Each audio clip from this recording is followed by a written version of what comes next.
네, 2022년 7월 26일 이정훈입니다. 오늘 권성동 대표가 텔레그램으로 윤석열 대통령과 문자를 주고받는 게 공개가 됐죠. 그중에 윤석열 대통령이 보낸 문자는 우리 당도 잘하나요? 계속 이렇게 해야 내부 총질이나 하던 당대표가 바뀌니 달라졌습니다. 라고 윤석열 대통령이 문자를 보냈죠. 내부 총질이나 하던 당대표가 바뀌니 달라졌습니다. 이준석 당대표를 징계하고 대행을 내세우니 우리 당, 국힘당이 달라졌다. 뭐 그런 내용인 것 같아요. 이 문자를 주고받은 사람이 윤석열 대통령이라는 거는 권성동 대행이 인정했습니다. 이걸 놓고 이제 여러 가지 설전이 벌어지고 있는데, 권 대행은 뭐라 그랬죠? 그러니까 지금 막 원구성을 해서 국회가 다시 돌아가게 했죠. 그런 저를 위로하려고 보낸 것인데, 그게 이제 잘못 복해가 돼서 그렇다 설명을 했습니다. 저는 이것을 보면서 지금 국힘당을 중심으로 하는 정치는 권성동 대표가 하는 건가, 윤석열 대통령이 하는 건가 하는 의심을 품어봤습니다. 그전부터도 좀 의심이 좀 있었는데, 가장 중요한 게, 지난 검수완박 법안을 처음에 권성동 대표가 받아들였었죠. 원내대표가. 그랬다가 국민 여론이 되게 안 좋아지니까 그걸 파기했었죠. 여러분, 그때 그 사건을 어떻게 보십니까? 그게 권성동 대표가 임의로 받아들였겠습니까? 아니면은 윤석열 당시 대통령과 어떤 상의에서 받아들였겠습니까? 윤석열 대통령이었나? 당선인이었나? 근데 어쨌든 여론이 안 좋아지니까 윤석열 당선인 측도 뭔가 다른 이야기를 하면서 권 대표가 그걸 못하겠다. 민주당과 한 합의를 깼죠. 그러면서 민주당이 법안을 강제로 밀어붙였고, 그 결과 지방선거에서 민주당이 패배하는 그런 결과가 나왔습니다. 그때 저는 얼핏 느낀 게, 권성동 씨는 윤석열 당선인 또는 대통령이 시키는 걸 그대로 수행하는 사람이구나 하는 느낌이 들었는데, 이번에 이걸 이렇게 이준석 대표 문제에 대해서 대통령하고 주고받은 문자를 보니까 시키는 거를 충실히 수행하는 거 아닌가 하는 생각이 좀 강하게 듭니다. 그리고 또 하나, 지금 경찰국 신설 문제를 윤석열 대통령은 기존의 민정수석 체제로 이 경찰이라고 하는 거는 조선조 후기에 갑오경장 이후 처음으로 경무국을 만들 때도 그때는 그 위에 내무암문에서 내무암문 밑에 경무부를 뒀지만은 경무국은 직접 총리 대신이나 임금한테 보고를 했었죠. 네. 나중에 그래서 그걸 다시 이제 지금의 부와 같은 경부로 상승시켰다가 다시 또 내무부 속에 있는 경무국으로 격화시켰지만, 그래도 역시 보고는 총리 대신한테 하도록, 바로 직보를 하도록 그렇게 만들었습니다. 특이하게 군 같은 경우는, 또 검찰 같은 경우는 그게 일종의 제복 입은 조직인데 그 위에 법무부하고 국방부가 있지만, 사실은 법무부가 국방부는 검사 그 자체고 군 그 자체거든요. 근데 내무부는 경찰 그 자체가 될 수가 없습니다. 그래서 경찰은 내무부가 있음에도 직접 보고하는 시스템이 됐고, 그걸 현대 정치에서는 민정수석이 그걸 받아서 이제 대통령하고 연결시키는 역할을 했는데, 윤석열 대통령은 이 민정을 없애버렸어요. 그리고 나서 경찰을 통제하기 위해서 행안부를 통해서 하겠다라고 하면서 경찰국을 두려고 하면서 이제 문제가 커졌는데, 충분히 이해가 됩니다. 근데 그걸 그렇게 풀어야 되나에 대해서는 조금 저도 계속 의문점이 있었어요. 근데 경찰을 통제해야 된다는 데선 저는 100% 동의합니다. 통제하지 않고는 국내 정치를 할 수도 없고 치안을 할 수도 없고요. 그리고 경찰이 저렇게 유삼영 총경을 중심으로 이렇게 행정부 대통령이 하는 거에 대해서 반기를 드는 것도 법률적으로도 옳지도 않고 부당하다고 저는 분명히 봅니다. 그러나 또 저렇게 풀어가는 걸 보면 좀 답답한 느낌이 들어요. 참 정치력이 없다. 근데 이상민 장관이 저렇게 정치력이 없는 사람을 왜 장관이 두지 하는 의심이 자꾸 드는데, 오늘 이상민 장관이 대통령한테 업무 보고를 하고 그다음에 기자 브리핑을 하면서 경찰대 문제를 꺼냈습니다. 경찰대학은요, 우리나라 경찰은 민중의 지팡이가 된다라고 했는데 사실 민중의 몽둥이가 된 경우가 많았죠. 그리고 부정부패를 많이 한다는 비판이 많았습니다. 사실 경찰이 현장에서 바로 돈 받고 와이로 받고 봐주는 경우가 많았었죠.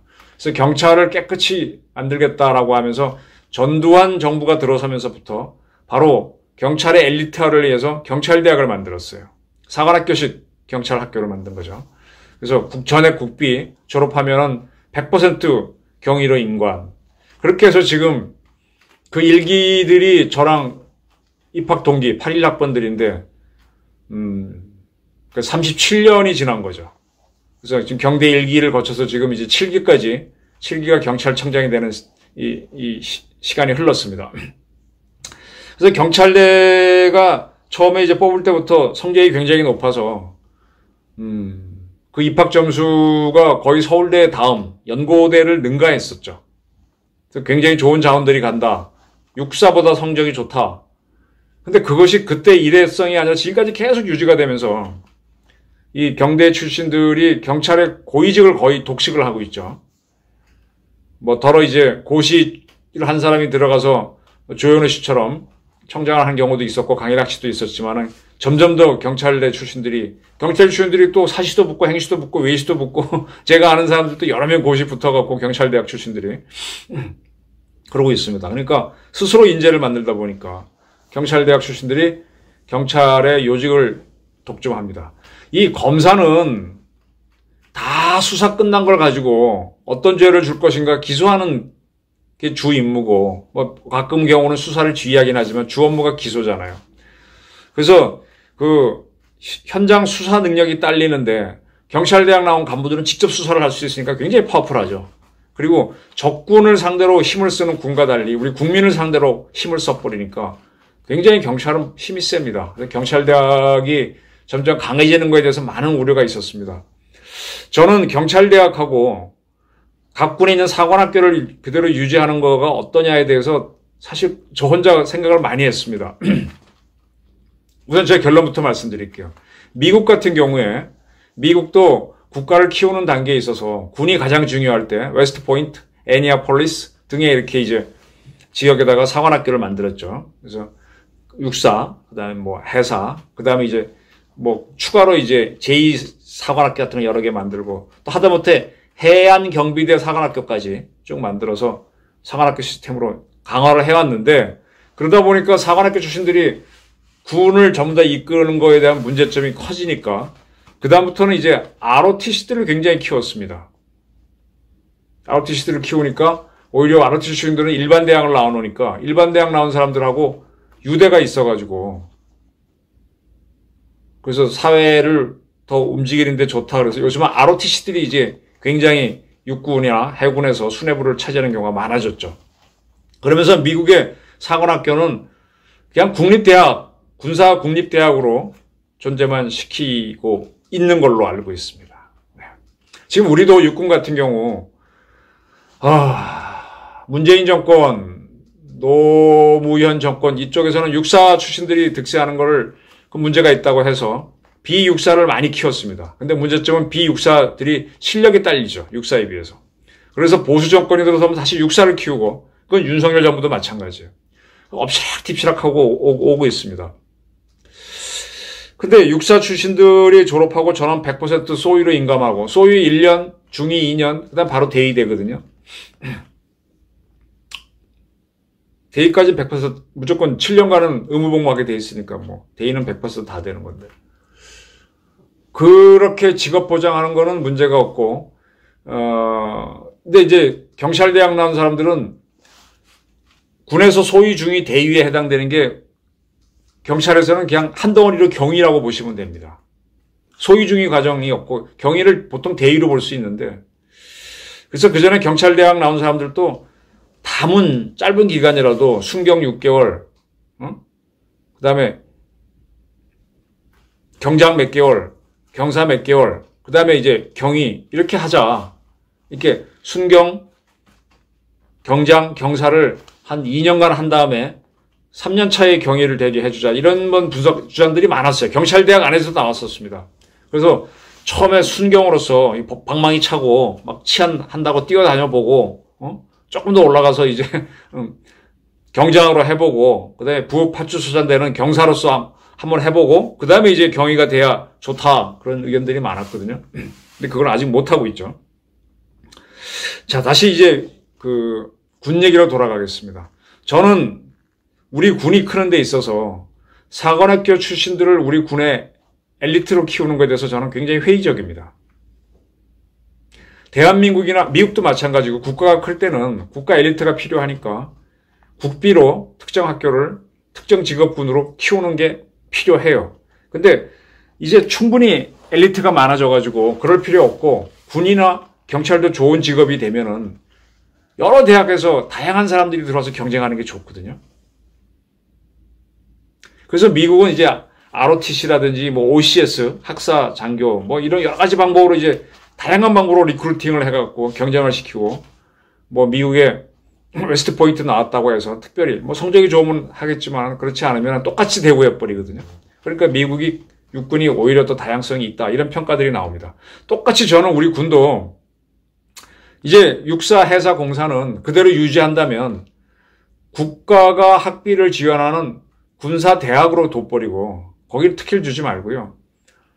그 다음에 일반 대학 나온 사람들도 시험 봐서 들어오면은 약간의 교육을 시켜서 장교로 인관해서 같이 경쟁해가지고 군을 다양화시켜야지 그래야 더 발전할 수 있다고 봅니다.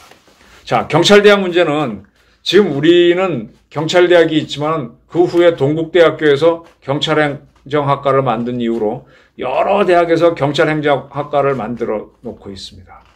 그렇다면 지금 우리 군에서도 육사 나오거나 ROTC를 한 사람들은 특별한 시험 없이 무조건 소위를 달아줍니다. 그러나 학사 장교가 되려고 하는 친구들은 그 시험을 보고 들어와야 돼요.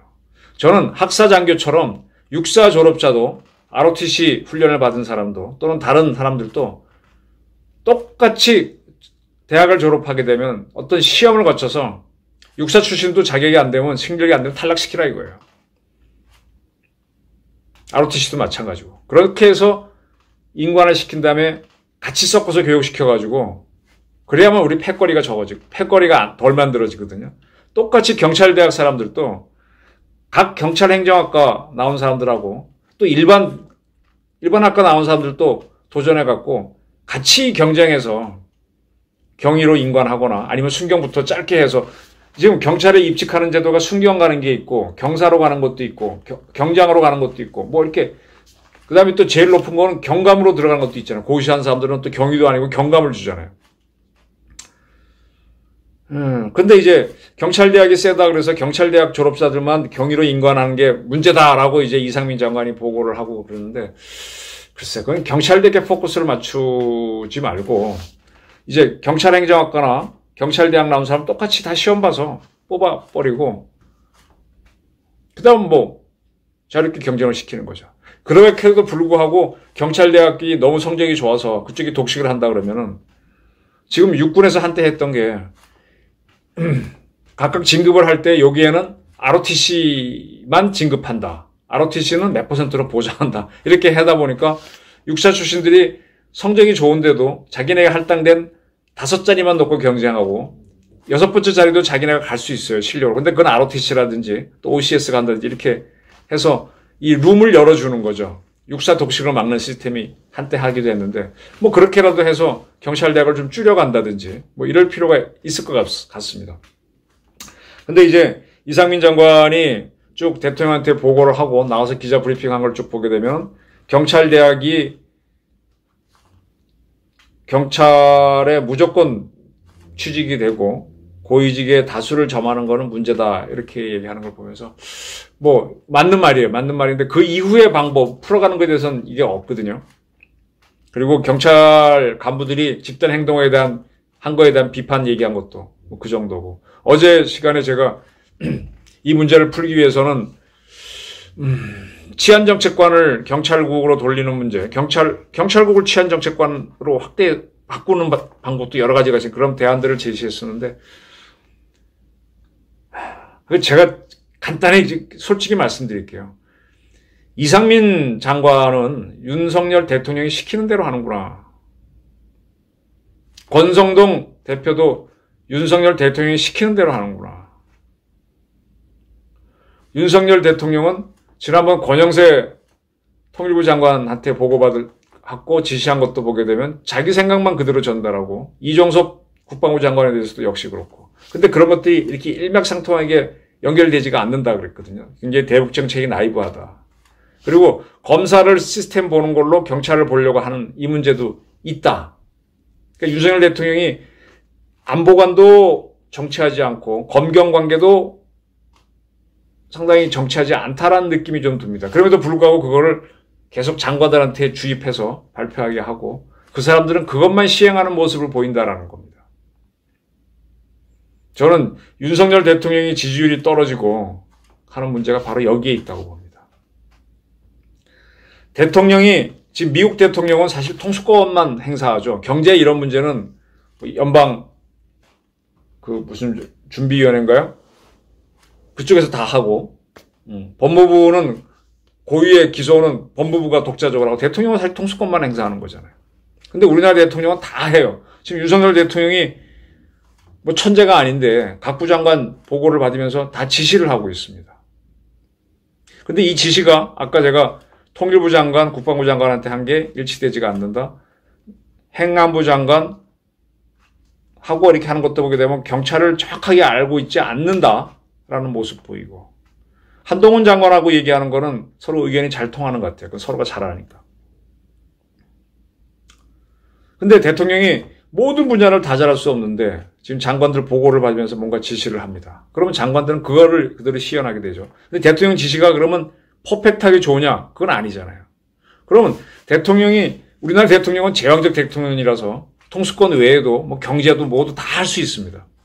그러니까 이제 각부 장관을 불러서 보고를 받고 지시를 내리는데 대통령이 모든 분야를 어떻게 다 하냐 이거예요. 다 알지 못하기 때문에 거기에 많은 수석들을 둬서 어시스턴트잖아요. 어시스턴트. 참모들이잖아요. 그 사람들이 아이디어를 줘서 이제 뭐 이렇게 각부 장관한테 해야 되는데 사실은 대통령이 제왕이 아니기 때문에 각부 장관이 독자적으로 하고 대통령은 약간의 지침만 줘야지 구체적으로 주게 되면은 안 됩니다. 각부 장관이 하고 그 각부 장관이 어떻게 하겠다는 보고를 대통령실에 있는 수석 비서관이나 이런 사람을 통해서 보고하는 식으로 알려주는 쪽으로 가고 독자적으로 움직여야 되죠. 공화국은 그게 저는 맞다고 봅니다. 윤석열 대통령도 공화국 시스템에서 몇 번 말씀하시던데 지금 의외로 제왕적 대통령을 하려고 하시는데 본인이 제왕이 될 아직 능력을 못 갖추고 있습니다. 그러다 보니까 권성동 대표한테 그런 문자를 보내서 자기 시키는 대로 하니까 잘했다 이렇게 칭찬하는 모습을 보이고 이상민 장관은 지금 뭔가 하다가 경찰하고 좀 안 풀려서 꼬여버렸는데 계속 밀어붙이라고 하니까 이상민 장관도 계속 밀어붙이는 그런 모습 보이고 그럼 장관들은 창의력이 안 나오고 한동훈 장관은 둘이 워낙 잘 아는 데다가 검찰을 잘 아니까 거기에는 자유롭게 할 수 있죠. 그러니까 스타 장관이 나오는 거고 국방부는 이쪽은 대통령도 모르고 그 사람도 시키는 것만 하려니까 뭐 그냥 뭐가 엉킨지도 모르고 그냥 가는 거죠. 대통령께서 모든 분야를 다 하려고 하지 마시고 통수권 분야만 하시면 됩니다. 그리고 그 다음에 치안 분야 정도. 그거를 NSC로 묶어서 끌고 나가시면 돼요. 어차피 민정수석은 없애버렸다면. 그리고 경찰 문제는 경찰대학 출신을 포함해서 토론시켜보면은 순경으로 입직시키자는 얘기는 스스로 나왔던 거거든요. 그렇게 하면 됩니다. 되고, 경찰 내에는 무조건 경위로 인관하고, 아주 그 간부후생 시험 고급 본 사람만 경위로 인관하지 말고, 응? 상당수는 또 경사로 인관하거나 그런 사람도 많잖아요. 그런 차별성 두지 말고도 하는 방법들을 토론시키면 할 수 있습니다. 지금 윤석열 대통령이 그래서 뭔가를 이렇게 본인이 끌고 가기 위해서 지시를 내리고 그거대로 잘하고 있으면은 그 사람이 허물이 있어도 잘한다 하고 밀어붙이는 것 같아요. 대표적으로 검수완박 합의를 해줬던 권성동 씨를 그대로 지금까지 하면서 이번에 대행까지 시켰지 않습니까? 이준석을 밀어내고. 검수완박 그 당시에 합의하도록 해준 주체가 누굽니까? 나중에 뒤집은 사람은 윤석열 정부이긴 하지만. 그러니까 윤 대통령 판단이 꼭 옳은 건 아닙니다.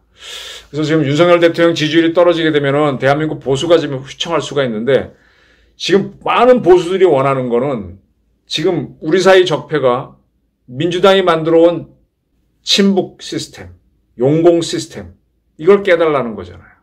그 다음에 좌파적 경제 이거 깨달라는 거잖아요. 그 다음에 부정부패 깨달라는 거잖아요. 근데 이 싸움을 안 하고 있지 않습니까? 지금에도 시간이 있을 때 이재명 수사하고 누구 수사하고 그러면 이게 좀 될 텐데 그 부분은 피하면서 이상하게 좀 잔잔한 걸 가지고 본인이 계속 그걸 뭐 이렇게 집어넣고 밀어붙이고 하고 있는데 이게 지금 윤석열 대통령 지지율 하락의 근본 원인이 아닐까요?